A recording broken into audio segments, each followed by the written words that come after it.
Howdy. So last week I reviewed some gas station brownies that I found at the gas station.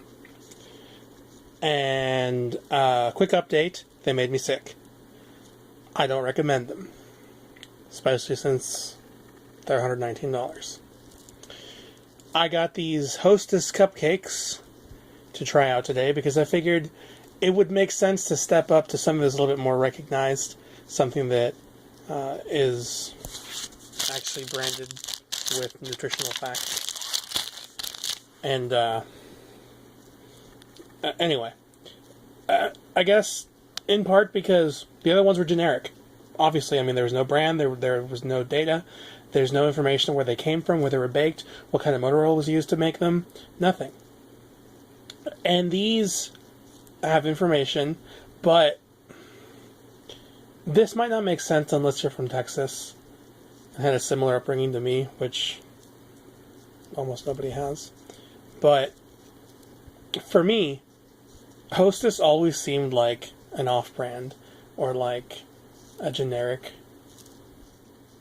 brand, because look at how plain this looks.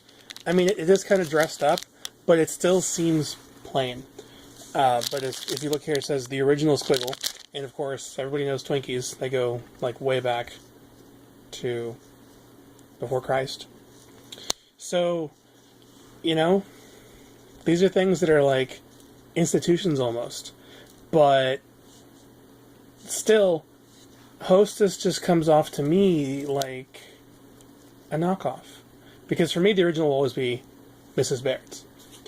That's what I'm most familiar with. That's what I've always seen in the gas stations ever since I was little. And so for me, that's always been, you know, the real deal. The genuine article, as it were.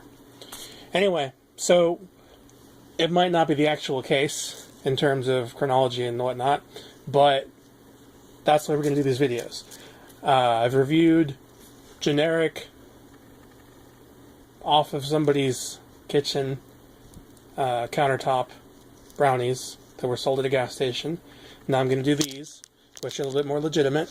And then next week, or maybe later this week, I'll review something from Mrs. Baird's. So let's get into it. So obviously, it's got Who Made It, Hostess, and these are cupcakes. Not very creative. You know, you would think that they'd give it an interesting name, like Bimbo calls theirs Pingüinos.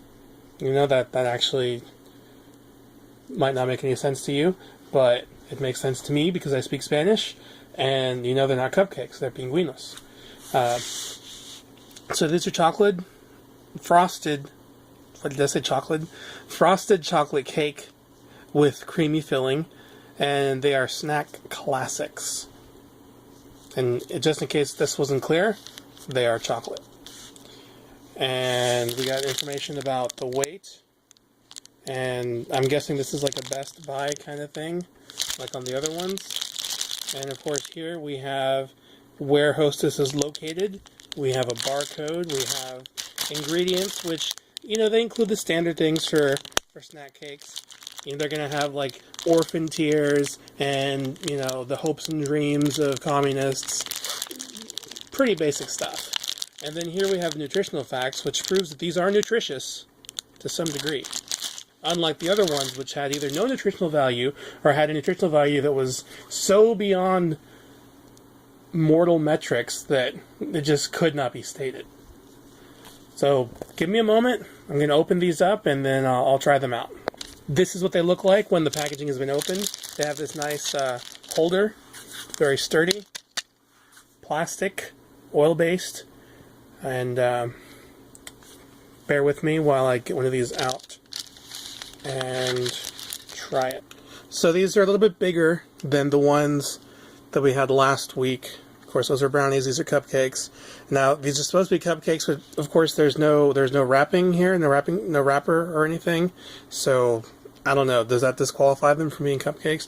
Cupcakes also don't have this funky design going down the middle of them. I guess that's supposed to set these apart from other cupcakes. I don't know. Pingüinos have the same design, and so do Mrs. Baird's snacks. So let's try this out. It's not bad.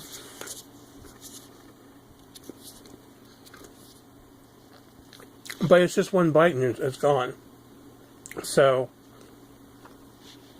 they lose points for that. Anyway, these are my thoughts. This has been my unboxing. And I hope you'll have a great week. I will let you know if these make me sick.